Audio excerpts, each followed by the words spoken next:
बनने वाले राजयोग। मिथुन लगन से बनने वाले राजयोग। ये मिथुन लगन की कुंडली है। मिथुन लगन में बुध और शुक्र की युति प्रथम भाव, चतुर्थ भाव, पंचम भाव, नवम भाव और दसम भाव में राजयोगकारी होती है। कौन कौन से? बुध शुक्र की युति ये प्रथम भाव में हो, या चतुर्थ भाव में हो, या पंचम भाव में हो, या नवम भाव में हो, या दसम भाव में हो, तो सबसे बड़ा राजयोग बनाती है। कैसे? बुध है ना लग्नेश है और शुक्र पंचमेश है। तो बुध और शुक्र की ये केंद्र स्थान है, ये विष्णु स्थान है और ये लक्ष्मी स्थान है। इन दोनों की युति बड़ा राजयोग बना रही है मिथुन लगन की कुंडली में। कहाँ कहाँ बना रही है? प्रथम भाव में, चतुर्थ भाव में, पंचम भाव में, नवम भाव में और दसम भाव में। यदि बुध शुक्र की युति छठे, आठवें और 12वें भाव में बनाती है तो बहुत कम फल मिलता है, बहुत कम। अगर ऐसा होगा कि कुछ काम अटक रहा होगा, थोड़ा सा मिल जाएगा, पर यहाँ केंद्र स्थानों में और भाग्येश और त्रिकोण वाले में बनेगी ये युति तो बहुत राजयोगकारी होती है। मिथुन लगन की कुंडली में दूसरा देखेंगे हम। इसमें बुध और शनि की, इसमें बुध लग्नेश है और शनि भाग्येश हैं। तो शनि और बुध, शनि की युति बड़ा राजयोग बना रही है मिथुन लगन की कुंडली में। कहाँ ज़्यादा बढ़िया रहता है? प्रथम भाव में अच्छा रहता है, चतुर्थ भाव में अच्छा रहता है, पंचम भाव में, नवम भाव में और दसम भाव में। ये बुध शनि की युति सबसे बड़ा राजयोग बनाती है मिथुन लगन की कुंडली में। मिथुन लगन की कुंडली में एक और उदाहरण समझिए। बुध है ना, बुध क्या है? लग्नेश है और शुक्र क्या है? पंचमेश है। शनि क्या है? भाग्येश है। तो शुक्र और शनि, पंचमेश और शनि की युति, पंचमेश और भाग्येश की युति, मतलब पंचमेश कौन है? शुक्र और भाग्येश कौन है? शनि। इन दोनों की युति यदि लगन भाव में बनती है, यदि चतुर्थ भाव में बनती है, या पंचम भाव में बनती है, या नवम भाव में बनती है, या दसम भाव में बनती है, तो ये सबसे बड़ा राजयोग बनाती है। किस लगन की कुंडली में? मिथुन लगन की कुंडली में। एक और देखेंगे मिथुन लगन की कुंडली में क्या क्या राजयोग बन रहे हैं। मिथुन लगन की कुंडली में यदि शुक्र, पंचमेश है ना शुक्र, वो लगन भाव में चला गया है, और लग्नेश कहाँ चले गए हैं? तो पंचम भाव में चले गए हैं। तो क्या हो रहा है? राशि परिवर्तन हो रहा है। तो इस मिथुन लगन की कुंडली में ये भी एक बड़ा राजयोग बना। इसमें देखेंगे शुक्र शनि की युति, शुक्र और शनि की युति, पंचमेश और भाग्येश की युति। पंचमेश कौन है? शुक्र है। शनि, भाग्येश कौन है? शनि है। इन दोनों की युति यदि लगन में हो, चतुर्थ में हो, पंचम में हो, नवम में हो, या दसम भाव में हो, तो ये सबसे बड़ा राजयोग बनाती है। ये मिथुन लगन की कुंडली के राजयोग हैं।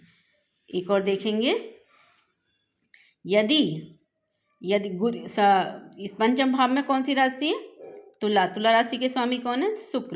शुक्र कहाँ चले गए हैं? दसम भाव में चले गए हैं, और दसम भाव का स्वामी पंचम भाव में चले गए हैं। तो क्या हो रहा है?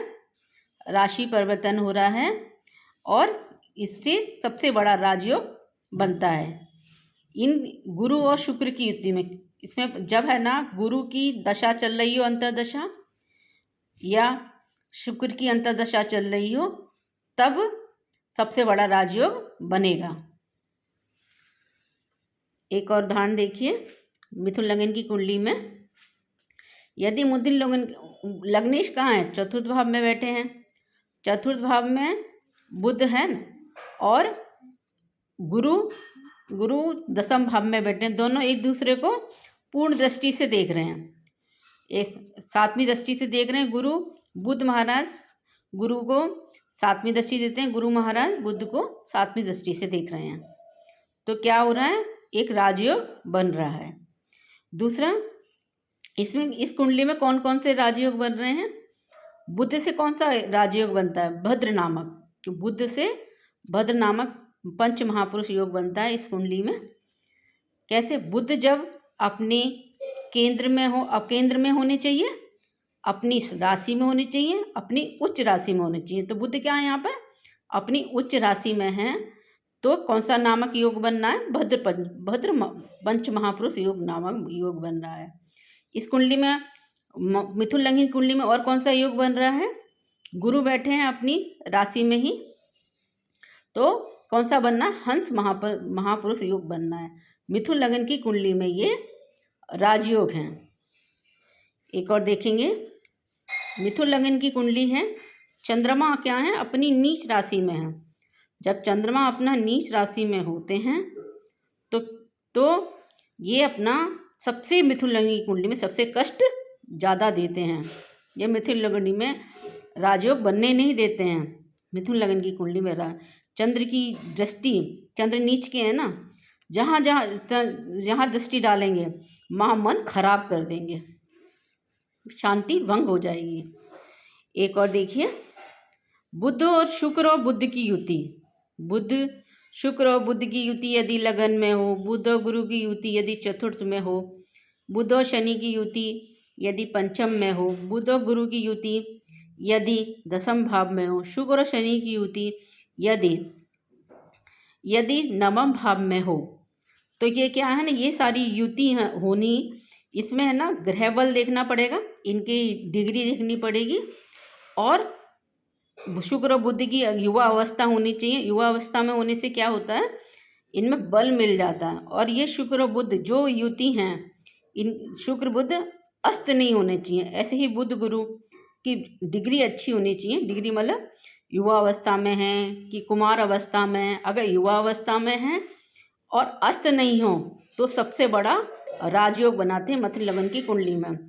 ऐसे ही बुध और गुरु की युति में ये भी सबसे बड़ा राजयोग बना रही है। इनके क्या देखेंगे हम लोग कि बुध और गुरु की जो डिग्री होगी, उसमें डिग्री में देख लेंगे कि बुध और गुरु कौन सी अवस्था में, मृत अवस्था में हैं, कुमार अवस्था में हैं, बाल्य अवस्था में हैं, और इनके ये बुध और गुरु अस्त नहीं होना चाहिए।